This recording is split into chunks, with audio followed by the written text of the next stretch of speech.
അങ്ങനെ മെയ് 4 ഈ 2026 ഞാൻ ഒന്ന് നാട്ടിൽ പോകാനായിട്ട് നേരത്തെ നാട്ടിൽ പോകാനായിട്ട് നിന്നപ്പോഴാണ് ഇവിടെ യുദ്ധം തുടങ്ങി എയർപോർട്ടെല്ലാം ബന്ധായത്. ഇതിപ്പോൾ ദുബൈയിൽ എയർപോർട്ടിൽ സാധാരണ നിലയിലായിട്ടില്ല. അവിടെ ടിക്കറ്റിന് ഭയങ്കര ചാർജാണ്. ഇതിപ്പോൾ ഞാൻ അബുദാബിയിൽ നിന്നാണ് ഫ്ലൈറ്റ്, എയർ അറേബ്യ ഫ്ലൈറ്റ്. അപ്പോൾ ദുബൈയിൽ നിന്ന് അബുദാബിക്ക് ബസ് മാർഗമാണ് പോകുന്നത്. അതായത് അബുദാബി എയർപോർട്ടിൻ്റെ ബസ്സാണ്. അത് ഇബൻ ബത്തൂത്ത എന്ന് പറയും. ദുബൈയുടെ ഇബൻ ബത്തൂത്ത എന്ന് പറയുന്ന സ്റ്റോപ്പിൽ അവിടെ നിന്ന് കിട്ടും. 35 രൂപയാണ് അതിന് ചാർജ്. 35 ദിർഹംസ് കൊടുത്തു കഴിഞ്ഞാൽ ദുബൈ ഇബൻ ബത്തൂത്ത മാളിൽ നിന്ന് ബസ് എയർപോർട്ടിൽ കൊണ്ടെത്തി. ഇത് അബുദാബി എയർപോർട്ടാണ്.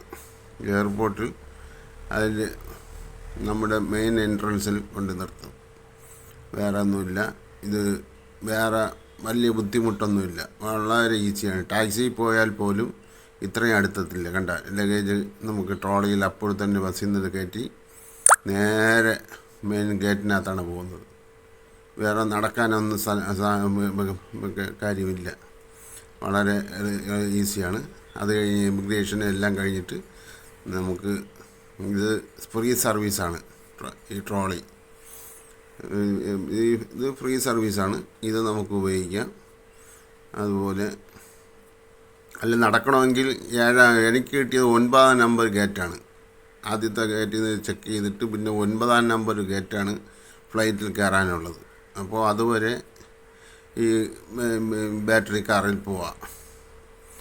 അത് പിന്നെ ബജറ്റ് എയർ ആയതുകൊണ്ട് ഫ്ലൈറ്റിൽ ആഹാരം കിട്ടാൻ പാടാണ്. കിട്ടും, പൈസ കൂടുതലാണ്.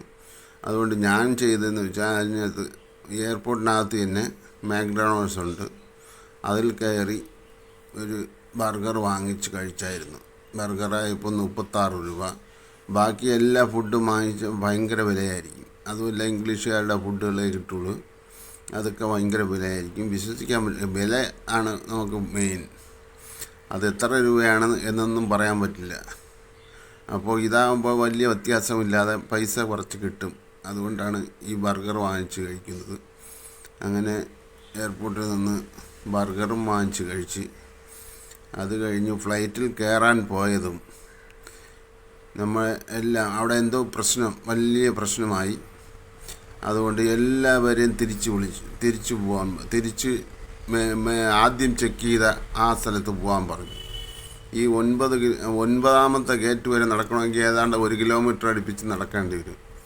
പിന്നെ ലഗേജ് ഹാൻഡ് ബാഗേജ് എടുത്ത് തിരികെ ഇതുവരെ വരാൻ അത് ഭയങ്കര ബുദ്ധിമുട്ടായിരുന്നു.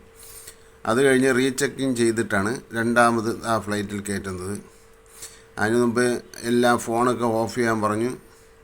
അതിനകത്ത് വീഡിയോ പിടിക്കാൻ അങ്ങനെ ഈ പ്രശ്നമായുണ്ട്. വീഡിയോ ഒന്നും പിടിക്കരുത് എന്നൊക്കെ പറഞ്ഞായിരുന്നു. അത് കഴിഞ്ഞതിന് ശേഷമാണ് രണ്ടാമത് റീചെക്ക് ചെയ്തിട്ട് കയറിയതാണ്. അങ്ങനെ എന്തായാലും ഭാഗ്യം കൊണ്ട് നാട് പറ്റി.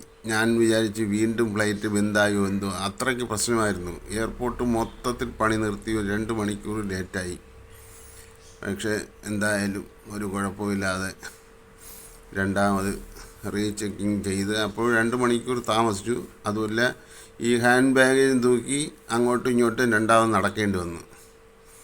സുഖമില്ലാതെ വീൽ ചെയർ ആദ്യമേ പറഞ്ഞിരുന്നെങ്കിൽ അത് കുഴപ്പമില്ലായിരുന്നു. ഞാൻ വീൽ ചെയറൊന്നും പറഞ്ഞില്ല. അതുകൊണ്ട് ഇതെല്ലാം തൂക്കിക്കൊണ്ട് രണ്ടാമത് അങ്ങറ്റം വരെ നടന്നു പോകേണ്ടി വന്നു. അപ്പോൾ ഇത്രയേ ഉള്ളൂ. ഇത് ബജറ്റായിട്ട് നമുക്ക് പോയി വരാവുന്ന കേസുകളാണ് ഞാൻ പറയുന്നത്. അപ്പോൾ വീഡിയോ